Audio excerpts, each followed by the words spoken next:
Buenas tardes, soy Débora Strittman, estoy cursando el segundo año de profesorado de nivel inicial y voy a hablar de la educación como acto político según Isabelino Siede. Él es licenciado en Ciencias de la Educación y profesor. Argumenta que la educación política son las prácticas pedagógicas mediante las cuales una sociedad provee a las nuevas generaciones de herramientas para actuar de manera activa en el mundo y poder transformarlo, siendo la formación ética y ciudadana una de las responsabilidades de la escuela. La educación política está atravesada por relaciones de poder como la selección de contenidos, como son los métodos de enseñanza, los mecanismos de control social, etc. Aunque según Foucault, no hay relaciones de poder si no hay posibilidades de resistencia. La escuela tiene una función social. En este espacio político, el orden social vigente puede ser discutido y reorientado, y se puede poner en práctica la libertad que se fue construyendo en base a la lucha sobre lo que ya está impuesto, y se puede crear un optimismo crítico para poner en práctica esa libertad. Gracias a la educación política también se prepara a los ciudadanos para participar de manera activa, reproduciendo de forma consciente su sociedad. Este es el ideal de la educación y de la política democrática, ¿no? Ahí se define cuán democrática es y qué se considera como democrático. También se lleva a cabo el derecho a la educabilidad, que es el derecho de que cada niño sea educado y se confíe en sus posibilidades de cambio, y el derecho de la educabilidad, que es el hecho de que el docente pueda enseñarle algo valioso al mundo. Posicionarnos como docentes y sujetos políticos conlleva asumir una responsabilidad. Hay que leer el contexto, tomar posición en él, con virtudes como pueden ser la criticidad, que es analizando también problemas del presente, la creatividad, proponiendo nuevos proyectos, por ejemplo, y compromiso al involucrarnos. Antes, la educación era sumamente autoritaria y con numerosos mecanismos de dominación y de disciplina. Hoy en día, el efecto disciplinador no busca reprimir ni moldear las subjetividades de las personas, sino que evita que éstas se constituyan. Fragmenta los sentidos colectivos, ya que el poder pasa del Estado a los mercados y las decisiones escolares que se deciden caen con viejos códigos donde quizás los reclamos son de otra índole, en un nuevo escenario con nuevas necesidades. Entonces, el desafío pedagógico de hoy sería abrirnos a que todo sea diferente de cómo se conoció y cómo se conoce, y ver la relación escuela-sociedad no como una reproducción mecánica, sino como un abanico de posibilidades, siendo protagonistas en esta relación. Un activista de la educación en su carácter político es Paulo Freire. Nace en 1921 y muere en 1997. Fue un pedagogo y filósofo brasileño, y él rechaza la idea de que el conocimiento es de política neutral y argumenta que toda enseñanza es un acto político.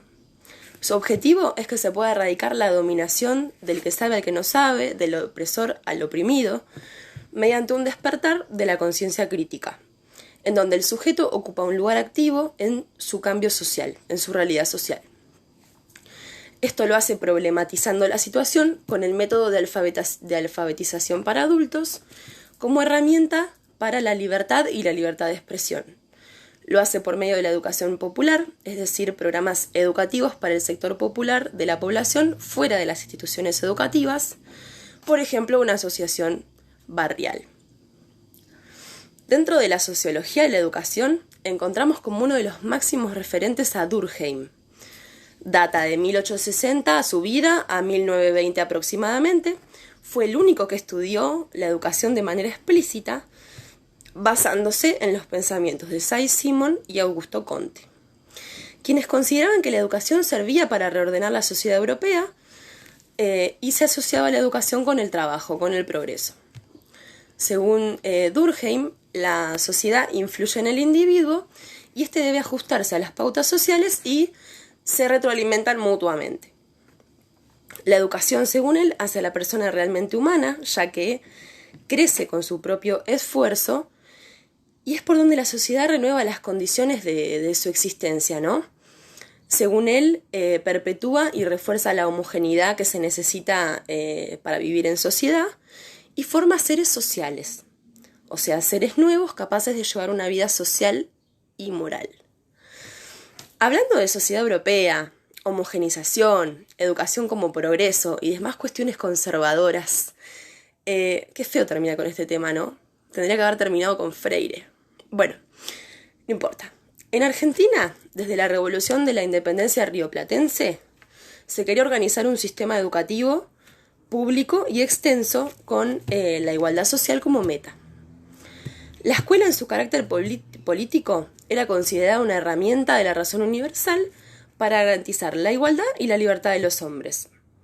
Por un lado teníamos el positivismo de los iluministas que se querían emancipar gracias a la razón, y por otro el temor de los romanticistas liberales a la expresión política de un pueblo que no estaba sujeto a las leyes, todo esto en una etapa caracterizada por la institucionalización de un Estado nacional.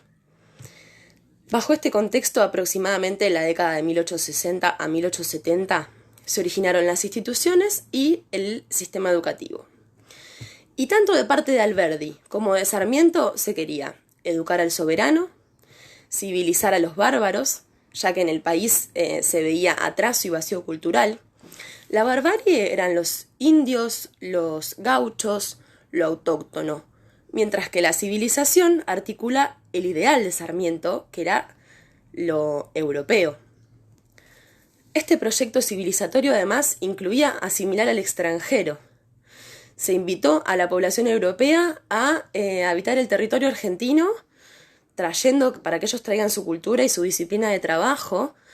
Se empezó a ver el territorio con distintas lenguas, distintas culturas, y se necesitó a la escuela para el fortalecimiento de identidad de la nación.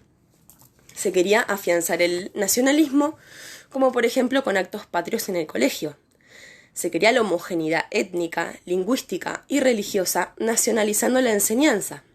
Se quería normalizar al diferente. El peligro pasó de ser el gaucho al extranjero, ¿no?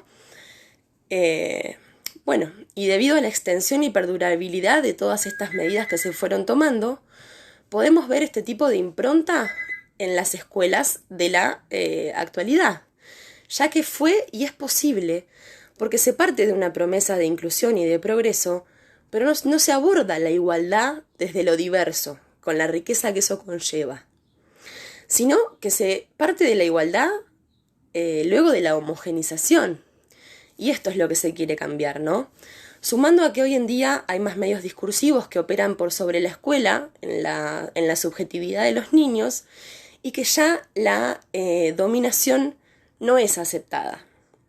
Entonces, nosotros debemos, como docentes, valorar a todos y cada uno de los alumnos, preocupándonos, sabiendo su contexto social, aceptar y celebrar la diversidad, que el alumno aprenda del docente y que nosotros aprendamos de los alumnos. ¿Vemos qué podemos hacer para mejorar la educación?